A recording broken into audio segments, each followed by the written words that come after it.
মৃত্যু এমন চির বাস্তবতার নাম। হে মুমিন, মৃত্যু তো সবার জীবন আসবে, মৃত্যু থেকে পালাবার কোনো রাস্তা নাই। তুমি যতই পালায়ন করো না কেন, যেখানেই যাও না কেন, আমেরিকায় যাও, থাইল্যান্ডে যাও, ইউরোপে যাও, আর মহাকাশ পাড়ি দাও, আজরাইল তোমার নিকটে চলে আসবে, মৃত্যু তোমার নিকটে আসবে, তোমার দুয়ারে চলে আসবে। ও মুসলমান, মসজিদের ওই পালকিটা তোমার দুয়ারে হাজির হয়ে যাবে, মসজিদে আলার হয়ে যাবে। অমুক দুনিয়ার জমিনে নাই, দুনিয়ার জমিন থেকে বিদায় হয়ে গেছে। মসজিদের চার পায়ের পালকি তোমার বাড়ির সামনে দাঁড় করানো হবে, ঠিক কিনা জোরে বলেন। মসজিদের পালকি আইলো আমারি বাড়িতে, তাড়াতাড়ি সাজাও আমায় নতুন শাড়িতে রে, তাড়াতাড়ি সাজাও আমায় নতুন শাড়িতে। মসজিদের পালকি আইলো আমারি বাড়িতে, তাড়াতাড়ি সাজাও আমায় নতুন শাড়িতে রে, তাড়াতাড়ি সাজাও আমায় নতুন শাড়িতে। কন্যা পুত্র ঘরের স্ত্রী সবার ঝরবে আখি, কেউ আটকাইতে পারবে না রে, দরজায় খাড়া পালকি রে, দরজায় খাড়া পালকি। পাড়া পড়শি আসো যারা, ক্ষমা কইরা দিও, মনের ময়লা দূর করিয়া কান্দে কইরা নিও রে, কান্দে কইরা নিও। মসজিদের পালকি আইলো আমারি বাড়িতে, তাড়াতাড়ি সাজাও আমায় নতুন শাড়িতে রে, তাড়াতাড়ি সাজাও আমায় নতুন শাড়িতে। হ্যাঁ মুসলমান, মৃত্যু যদি হয় এমন বাস্তবতার নাম রে মুমিন, তোমার বিবি তোমাকে কিন্তু ঘরের ভিতরে আর রাখবে না, খাট থেকে তাড়াতাড়ি নামাও, তাড়াতাড়ি নামাও। এই জন্য বলি মুসলমান, মৃত্যু তো সবার জীবনে আসবে, তবে হ্যাঁ, মৃত্যুটা যেন আমাদের এমন অবস্থায় হয়, যেমন অবস্থায় হইলে আল্লাহ তাআলার কাছে আমাদের দাম পাওয়া যাবে, আল্লাহর আদালতে যেন পাকড়াও না হতে হয়, ঠিক কিনা জোরে বলেন। মরণ তো সবারই হয়, কেউ রোড অ্যাক্সিডেন্টে মারা যায়, হঠাৎ করে ব্রেন স্ট্রোক করে মারা যায়, হঠাৎ করে ট্রাকের তলে পড়ে মারা যায়, হঠাৎ করে গাছ থেকে ধপাস পড়ে পড়ে মরে মরে যায়। হঠাৎ মৃত্যু সবার আসে। অনেকে মনে করেন হঠাৎ মৃত্যু যদি হয় এটা আমাদের জন্য ভালো, এমন কথা বলে না অনেকে, কি ভাই বলে না এরকম? হঠাৎ মৃত্যু বড় ভালো, পড়ে থাকা লাগবে না, কষ্ট করা লাগবে না, রোগ হবে না।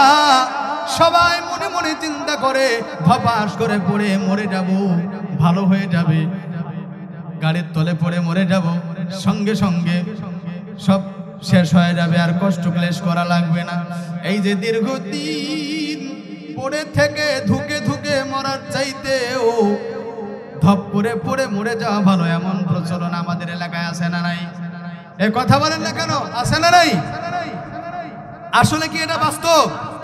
এটা কি ঠিক না?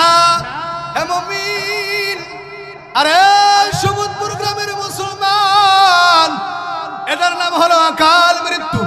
আল্লাহর নবী সাল্লাল্লাহু আলাইহি ওয়াসাল্লাম জিন্দেগিতে কোনোদিন হঠাৎ মৃত্যু তিনি সব সময় দোয়া করতেন, আল্লাহ গো তুমি আমাকে কোনোদিন যেন অকাল মৃত্যু না দাও, আল্লাহ হঠাৎ মৃত্যু থেকে হেফাজত করো, আল্লাহ ধপাস করে মরা পড়া থেকে তুমি আমাদেরকে হেফাজত করো।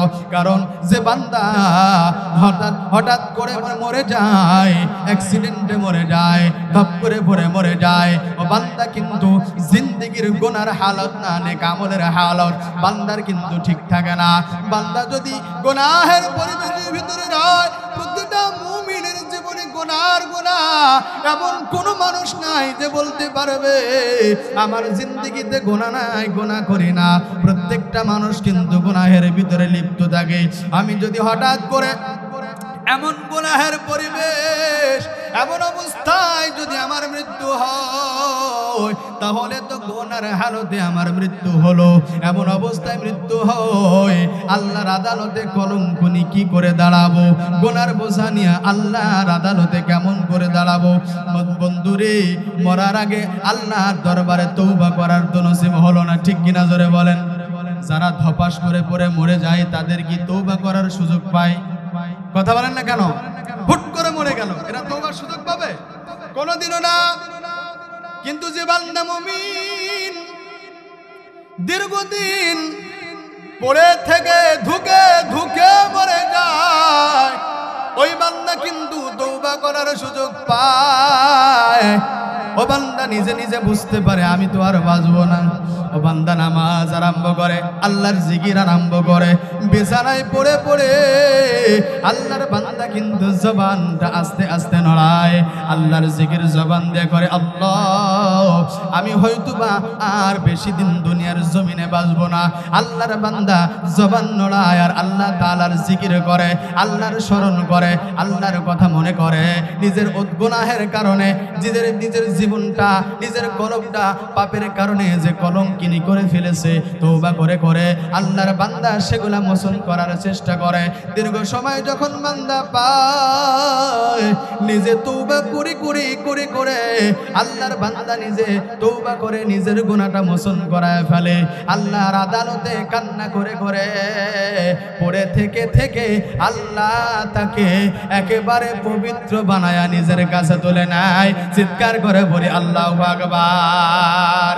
এই জন্য মুসলমান, আল্লাহর নবী সাল্লাল্লাহু আলাইহি ওয়াসাল্লাম উনি তো সব সময় আল্লাহ তাআলার কাছে বলতেন, আল্লাহ হঠাৎ মৃত্যু যেন আমার না হয়, আল্লাহ হঠাৎ মৃত্যু তুমি আমার দিও না, আমার সুযোগ দিও।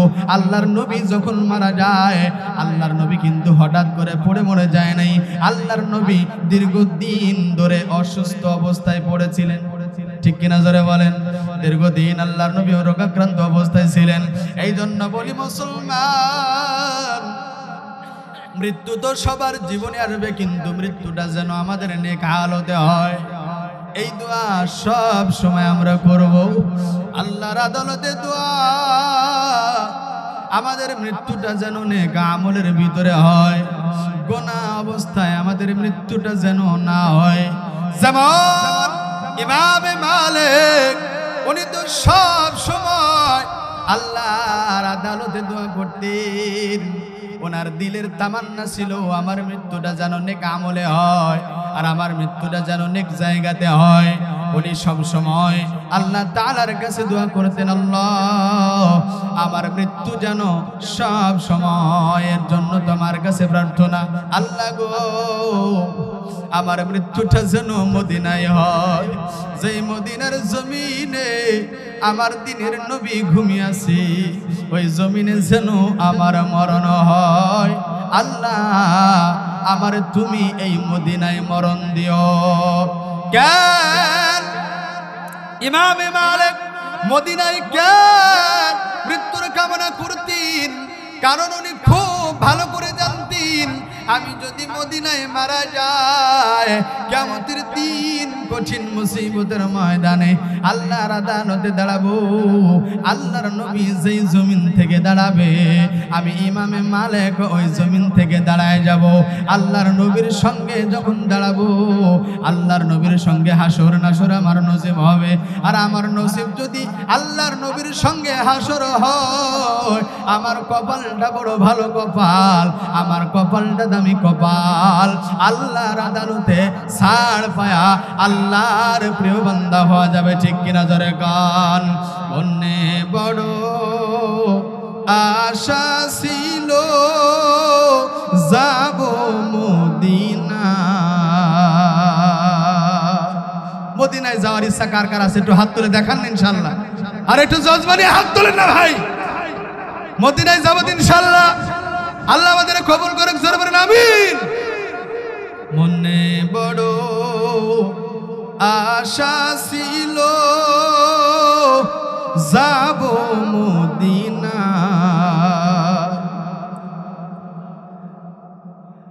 আরব সাগর পাড়ি দিব নাই কই আমার তরি।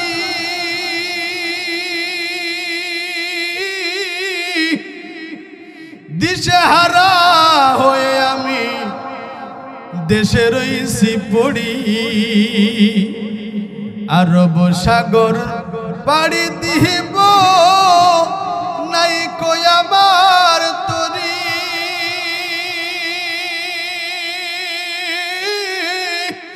দিশেহারা হয়ে আমি রইছি দেশে পড়ি। আমার আশায় আছে সম্বল নাই, আশায় আছে সম্বল নাই, কি করি উপায়। মনে বড় আশা ছিল যাব মদিনায়। মারহাবা জোরে বলেন। মদিনায় যাওয়ার তামান্না তো সবার দিলে রয়। ইমামে মালিক ওনার দিলের ভিতরেও কিন্তু মদিনায় মৃত্যুবরণ করার স্বপ্ন রয়েছে। আল্লাহ তাআলার কাছে সব সময় দোয়া করতেন, আল্লাহ গো আমার মরণ যেন মদিনার জমিনে হয়, আল্লাহর নবীর সঙ্গে হাসর নাসর হবে। এই কারণে ইমামে মালিক উনি কোনো সময় মদিনার দিকে বের হতেন না। 24টা ঘন্টা মদিনার জমিনের ভিতরে পড়ে রইতেন। এইভাবে থাকতে থাকতে কিছুদিন যখন পার হয়ে গেল, আল্লাহর নবী মদিনায় শুয়ে আছেন। মালিক সব সময় আল্লাহর নবীর স্মরণ করেন, আল্লাহর নবীর শাফাতের চিন্তা ভাবনা প্রেম ওনার অন্তরে জাগা। নবীর প্রেম নবীর ভালোবাসা অন্তরে পয়দা করেছেন। নবীর আশিক যারা, নবীর প্রেমাস্পদ যারা, তারা কখনো আল্লাহর নবীর স্মরণ, আল্লাহর নবীর মায়া কোনো সময় ভুলতে পারে না। এই তো কয়েক বছর আগে একটা ছবি ভাইরাল হয়েছিল, দেখতে চেহারা ভালো না, নিগ্রো মানুষ, ওই যে আফ্রিকার মুসলমান, চুলগুলা কুকড়ানো, চুলগুলা এলোমেলো, চেহারাটা ফ্যাকাশে কালো, দেহের বর্ণ ততটা ভালো না, গায়ের পোশাকও ভালো না, দেখলে তাকে পছন্দ হবে না। কিন্তু আল্লাহর গোলাম, আল্লাহর নবীর বড় আশিক, মদিনায় ছবিটা ভাইরাল হয়েছে। যেইনে মদিনায় উনি গিয়েছেন, রওজার পাশে দাঁড়ায়া আল্লাহর নবীর রওজার দিকে তাকায়। নবীর প্রেমাস্পদ চোখের পানি ধরে রাখতে পারে না। আল্লাহর নবীর রওজার দিকে তাকায়া এই যে দেওয়ালের দিকে হেলান দিয়া চোখের পানি ছেড়ে দিয়ে অঝরে কান্না শুরু করেছে। আল্লাহর নবীর দিওয়ানা, আল্লাহর নবীর পাগল, আল্লাহর নবীর বড় আশিক, আল্লাহর নবীর রওজার দিকে তাকায় নিজেকে আটকাইতে পারে না। ওরে পাগল মন, আল্লাহর নবীর আশিক হওয়ার জন্য টাকার দরকার হয় না, আল্লাহর নবীর আশিক হওয়ার জন্য সম্পদের দরকার হয় না, আল্লাহর নবীর আশিক হওয়ার জন্য সুন্দর চেহারার দরকার হয় না। বেলাল ওর তো কোনো চেহারা ছিল না, বেলাল রাদিয়াল্লাহু তাআলা আনহুর তেমন ঢংও ছিল না, মুখের জড়তা ছিল, আজান দিতে পারতো না, আশহাদু বলতে গিয়ে আসাদু বলে ফেলতো। এর চেহারা এতটা কালো, ছেলেরা যদি বেলালের দিকে তাকাইতো তো সবাই ভয় পেয়ে যাইতো। একে কালো হাড়ের তলা যেমন কালো, তার চাইতো কালো, এত কালো বেলাল। ওই বেলালের চেহারা দিয়ে কিন্তু আল্লাহ ওজন করে নাই, ওই বেলালের চেহারা দিয়ে কিন্তু আল্লাহ মাপে নাই। ওই যে আরবের বেলাল, মরুর বেলাল, ইমানের কারণে আল্লাহর নবীর বড় আশিক হওয়ার কারণে এত বড় দাম বেড়ে গেছে। বেলালের কণ্ঠের আযান না হওয়ার কারণে আসমান থেকে আমার আল্লাহ সুবে সাদিক পর্যন্ত বন্ধ করে দিয়েছিল। জোরে বলি আল্লাহু আকবার, আর জোরে আল্লাহু আকবার। বেলালের জবানের জড়তা, আরবের ভিতরে মিটিং হলো। বেলাল আযান দিলে কণ্ঠ ভালো না, বেলালের জবানের জড়তা, বেলালকে বাদ দিয়া কণ্ঠ ভালো, বংশ ভালো, মর্যাদা ভালো এমন একজনকে নিযুক্ত করে দাও। মসজিদে নববীতে আযান দিতে হবে, বেলালকে বাতিল করা হলো। বেলাল বাতিল যায়। আজকে ফজরের আযান বেলালের কণ্ঠে ভাসে না। নতুন মুয়াজ্জিন, সুললিত কণ্ঠ, সুন্দর সুরি, আকাশ ও বাতাস মাতাল করে মুখরঞ্জন করে আওয়াজ, সুন্দর সুললিত কণ্ঠে আযান হলো। দীর্ঘ সময় ধরে মসজিদে নববীর ভিতরে মুসল্লিরা বসে, ফজরের রক্ত আসে না। ওই সময় কিন্তু এইরকম ডিজিটাল ঘড়ি ছিল না। ওই সময় সুবে সাদিকের দিকে তাকায়া সবাই নামাজে রক্ত হলে নামাজ আদায় করত। আযান হয়ে গেছে, দীর্ঘ সময় পার হয়ে গেল, এখনো পর্যন্ত সুবে সাদিক হয় না, এখনো পর্যন্ত ফজর হয় না। সবাই তো অবাক হয়ে গেল। 1 ঘন্টা পার, তারপরেও ফজরে রক্ত এলো না। একজন যাইয়া কয়, ভিতরে যাও, একটু বাহিরে যাও, দেখো এখনো পর্যন্ত ফজরে রক্ত হলো কিনা।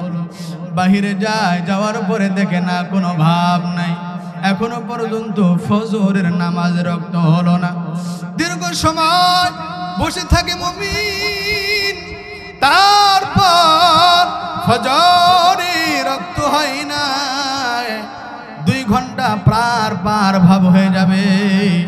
আল্লাহ রাব্বুল আলামিন আল্লাহর নবীকে ওহী নাজিল করে দিলেন, কারণ আল্লাহর নবী পর্যন্ত পেরেশান। কখন আযান হয়ে গেছে। অন্যদিন আযান হইতো বেলালের কণ্ঠে, বেলাল আযান দিত জবানের জড়তা, কণ্ঠ ভালো না, চেহারা ভালো না। আজকে কণ্ঠ ভালো, চেহারা ভালো, আজকে সুরও ভালো, বংশ ভালো। এমন একটা দামি মুয়াজ্জিন মসজিদে নববীতে আযান দিয়েছে। কেন এখনো পর্যন্ত ফজরের নামাজ রক্ত হয় না? সবাই অবাক। আল্লাহর নবী পর্যন্ত পেরেশান। আল্লাহর নবী উনি চিন্তিত হয়ে বসে আছেন। হঠাৎ করে আল্লাহ রাব্বুল আলামিন আল্লাহর নবীর উপরে ওহী নাজিল করে দিলেন, জিবরিলের মাধ্যমে বার্তা পাঠিয়ে দিলেন। আল্লাহ নবীকে ডাক দিয়ে করে, নবী গো, কার জন্য কিসের অপেক্ষায় দাঁড়িয়ে আছেন? আযান কি ব্যাপার? আজকে কি মসজিদে নববীতে আযান হয় না? আল্লাহর নবী অবাক হয়ে গেল। কি বলো জিবরাইল, আযান হয় নাই মানে? আজকে তো বংশ ভালো, মর্যাদা ভালো, চেহারা ভালো, কণ্ঠ ভালো, সুন্দর করে আযান, আকাশ বাতাস মাতাল করে আযানের আওয়াজ হলো। আর জিবরিল আমিন তুমি এসে এসে বলতেছো আযান হলো না, কি ব্যাপার? জিবরিল আমিন ডাক দেয়, নবী, প্রতিদিন বেলালের কণ্ঠের আযানের আওয়াজ, বেলাল যখন ফজরে উঠে আযান দেয়, আমরা সহকারে যত আসমানের ফেরেশতার দল আছে, আল্লাহ পর্যন্ত আরশে আজিমে বসে বসে বেলালের কণ্ঠের আযানের আওয়াজ আমরা শুনতে পাই। চিৎকার করে বলি আল্লাহু আকবার, আর জোরে আল্লাহু আকবার। বেলালের কণ্ঠের আযানের আওয়াজ প্রতিদিন আমাদের কানের ভিতরে ভেসে আসে, আমরা শুনতে পাই। কি ব্যাপার? আজকে মসজিদে নববীর ভিতরে কি আযান হলো না? আল্লাহর নবী বলে, আযান তো হয়েছে। বলে আজান হলে কি হবে? বেলালের কণ্ঠের আজান আল্লাহর আরশে আজিম পর্যন্ত পৌঁছায়। আজকে যে আজান দিয়েছে তার আজানের আওয়াজ পৌঁছায় নাই। জিবরিল আমিন ডাক দিয়ে বলে নবী গো, যতক্ষণ পর্যন্ত ওই বেলাল আজান না দিবে ততক্ষণ পর্যন্ত কিন্তু কোনো ঘোষণা আসবে না। এইদিকে বেলাল কিন্তু কান্নায় পড়ে গেছে, বেলাল কাঁদতেছে, জায়নামাজে পড়িয়া আল্লাহ তাআলার দরবারে অভিযোগ শুরু করে দিয়েছে। আল্লাহ গো, আমি কি এত অপরাধ করলাম? রব্বুল আলামিন, আমার চেহারা ভালো না, এটা তো তোমার দান। আমার কণ্ঠ ভালো না, এটা তো তোমার দান। আমার জবানে জড়তা, আল্লাহ তোমার দান। আল্লাহ, এটার কোনো কিছুর জন্য তো আমি বেলাল দেই। আল্লাহ, আজকে মসজিদ নববীর আজান দেওয়া থেকে আমি বেলালকে বহিষ্কার করা হলো। আল্লাহ, আমি বেলাল আল্লাহর নবীর মসজিদে আজান দিতাম, আল্লাহ কেন আমাকে বহিষ্কার করা হলো? আল্লাহর নবীর মসজিদে আজান দিতে পারি না, আমার কলিজায় কিন্তু সহ্য হয় না। বেলাল কান্না করতেছে, চোখের পানি ছিঁড়ে ছিঁড়ে আল্লাহর আরশে আজিম পর্যন্ত বেলালের চোখের পানির ওই শব্দ আল্লাহ আরশে আজিম পর্যন্ত নড়ে গেছে। জোরে বলি আল্লাহু আকবার। ভাইরা আমার, বন্ধুরা আমার, জিবরিল আমিন ডাক দিয়ে কয়, হে নবী মুহাম্মদ, যতক্ষণ পর্যন্ত বেলাল আজান না দিবে ততক্ষণ পর্যন্ত আর ফজরের ওয়াক্ত কিন্তু হবে না। চিৎকার করে বলি আল্লাহু আকবার। আল্লাহ নবী দেরি না করিয়া সাহাবে কেরামকে ডাক দে, কয় তোরা দেরি করিস না, তাড়াতাড়ি যা, আমার বেলালকে ডাক দে। বেলালকে ডেকিয়া, ওঠো ওঠো ওঠো বেলাল, ফজর হইয়া যায়,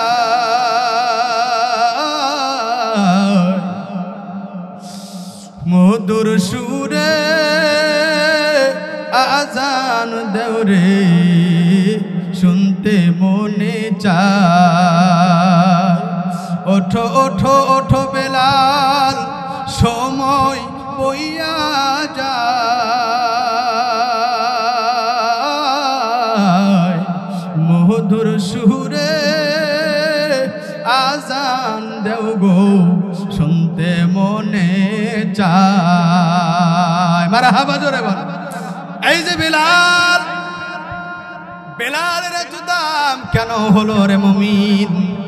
ইশকে নবীর মহব্বত, ঠিক কিনা? জোরে বল, আওয়াজ করে বলেন ঠিক কিনা? আল্লাহর নবীর ভালোবাসা, আল্লাহর নবীর মহব্বত অন্তরের ভিতরে পয়দা করার কারণে হাবশী গোলাম বেলালের দাম বেড়ে গেছে, ঠিক কিনা? জোরে বলেন। আল্লাহ চেহারা দেখে না হে মুমিন, আল্লাহ দিলের ভালোবাসা, দিলের চাহনি, দিলের প্রেম, এইটা কবুল করে নাই। নবীর প্রতি ইশক, নবীর প্রতি ভালোবাসা, এটা চেহারা মেটার না, টাকা মেটার না, বংশ মেটার না, জন্মজাত এই যে তুমি কোন জাতের ছেলে এটাও মেটার না। তুমি যদি ইমানদার হও, তুমি যদি বিশ্বাসী হও, তুমি যদি আল্লাহর প্রেমিক হও, তুমি যদি রাসূলের প্রেমিক হও, তাহলে তোমার প্রেম যদি খাঁটি হয়, তোমার দাম আল্লাহর কাছে বেড়ে যায়। চিৎকার করে বলি সুবহানাল্লাহ, লা ইলাহা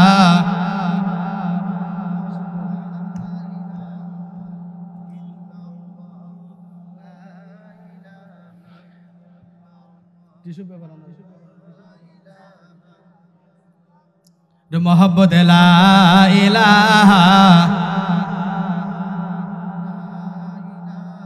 কি ভাইরা ঘুম আসে? একটু আওয়াজ দেন না কেন? একটু মহব্বতে জবান ছেড়ে বলা যাবে না?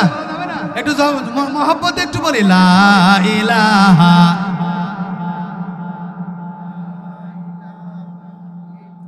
লা ইলাহা ইল্লাল্লাহ মুহাম্মাদুর রাসূলুল্লাহ সাল্লাল্লাহু আলাইহি ওয়াসাল্লাম। ভাইরা আমার, ইশকে নবীর মহব্বত, আল্লাহর নবীর ভালোবাসা, ইমাম মালিকের কলিজার ভিতরে বদ্ধমূল। এটা হলো দোজাহানের বাদশা নবী, আমার প্রেমাস্পদ, আমার কলিজার টুকরা হযরতে মুহাম্মদুর রাসূলুল্লাহ প্যারা হাবিব। জোরে বলি আল্লাহু আকবার। মুসলমান, ইমাম মালিকের দরজায় আল্লাহর নবী নিজে হাজির হয়েছেন। আল্লাহর নবী দাঁড়িয়ে গেছে, ইমাম মালিকের দরজায় আল্লাহর নবী দাঁড়ানো। এটাকে চারটেখানে কথা রে মুমিন। আল্লাহর নবী যদি কোনো উম্মতের দরজায় দাঁড়ায় যায়, এদের মতো কপাল, এদের মতো সৌভাগ্য তো আর হতে পারে না। ঠিক কিনা জোরে বলেন। দিলের ভিতরে তামান্না, মরণ যদি হয়, মরণের আগে জিন্দেগিতে যেন একটা বার আল্লাহর নবী স্বপ্ন যোগে হলেও যেন নবীজির দর্শন পায়। ও মুমিন, প্রত্যেকটা উম্মতের দিলের ভিতরে এমন থাকা দরকার, আল্লাহর নবীর চেহারা যেন দর্শন একবার হলেও, আল্লাহ স্বপ্ন যোগে হলেও একবার করায়। জোরে জোরে বলি আল্লাহুম্মা আমিন। দিলের ভিতরে থাকতে হবে। এটা কাদের ভিতরে থাকে জানেন? যাদের দিলের ভিতরে সব সময় রাসূলের প্রতি ভক্তি, রাসূলের প্রতি মহব্বত, রাসূলের প্রতি প্রেম যাদের সব সময় থাকে, তারা কিছু কিছু আমল আছে, এগুলা করে, তামান্না করে, দিলে আশা করে, আল্লাহ গো স্বপ্ন যোগে হলেও আমার নবীকে একবার স্বপ্নে দেখাও। ঠিক কিনা জোরে বলেন।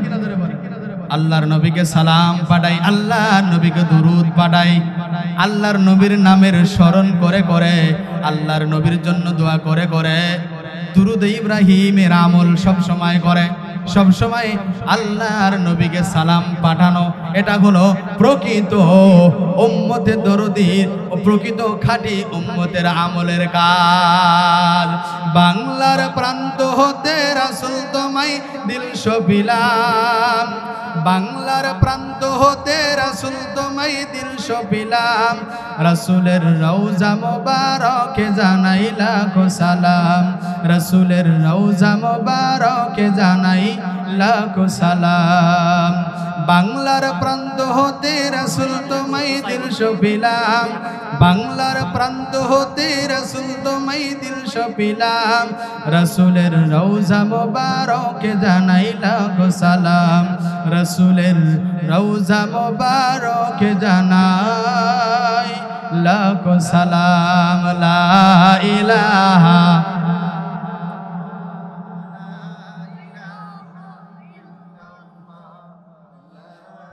মোহাব্বতের জবান ছেড়ে লা ইলাহা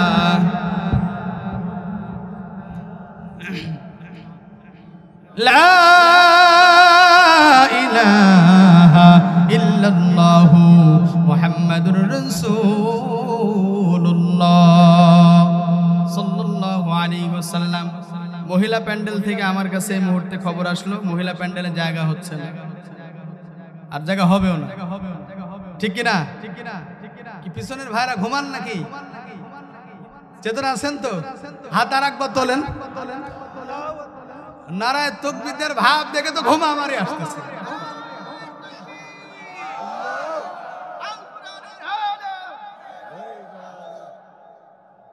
ব্যাটারি সাজে দিকে না, ওদিকে তো কিছুই না, মানে অর্ধেক বলে থেমে গেল, আর ওটা বলবো। আমি একবার তাকবীর দেবো, আমার সাথে দিতে পারবেন ইনশাআল্লাহ? দিতে পারবেন ইনশাআল্লাহ? দেখি এবার আমার আত্মা ভরে কি, দেখি। প্রস্তুত? সবাই রেডি ইনশাআল্লাহ? এখন আল্লাহর নাম নিতে আর কোনো ভয় নাই, কোনো সময় ছিল না, এখন তো নাই একেবারে। নারে তাকবীর, নারে তাকবীর, আল কোরআনের আলো, নারে তাকবীর। আল্লাহ আমাদের কবুল করুক। জোরে বলেন আমিন। আওয়াজ ছিল কই? আছে সবগুলা। বলে হুজুর আপনাকে ছাড়বো কেন, আরেকজন তো আছে, তারা কিছু দেব। ভাইরা আমার, মা বোনদেরকে আমি অনুরোধ করছি, আপনাদের জোড়হাত। এই সেদিনকে এই খাস মহলে এক মাহফিলে গিয়ে 5 বার আমাকে বলে, একটা বয়ানের ভিতরে যদি 5 বার এসে আমাকে বলে হুজুর মহিলাদেরকে আগাইতে বলেন, গয়নার হয়। তো এই জন্য বলে আপনাদের ক্ষেত্রে যেন এমনটা না হয়।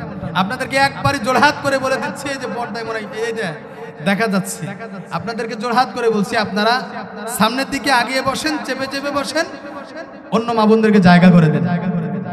আর যেন আপনাদের থেকে কোনো আমার কাছে কোনো বার্তা না আসে। ভাইরা আমার, ইমামে মালিক ওনার তো দিলের ভিতরে তামান্না বড় পেরেশান। উনি স্বপ্নের ভিতরে দেখলেন আল্লাহর নবী হাজির হয়ে গেছে। সুবহানাল্লাহ জোরে বলেন। আল্লাহর নবী হাজির হলো। ইমামে মালিক আল্লাহর নবী দরজায় হাজির হয়ে গেছে। আল্লাহর নবীকে দেখার পর ইমামে মালিক উনি সুবর্ণ সুযোগ মনে করলেন। উনি চিন্তা করলেন, আল্লাহর নবীকে যখন পেলাম, আল্লাহর নবীকে মনের আমার যে খুব মনের যে আশা, এটা আমি আল্লাহর নবীকে প্রকাশ করি। দেখি আল্লাহর নবী আমারে যদি বলে দেয় আমার জন্য উপকার হবে। আল্লাহর নবীকে ডাক দিয়ে বলতেছে, নবী গো, আমার দিলের কিছু প্রশ্ন আছে, আমি আপনাকে করতে চাই। আল্লাহর নবী বলে, ইমামে মালিক বলো।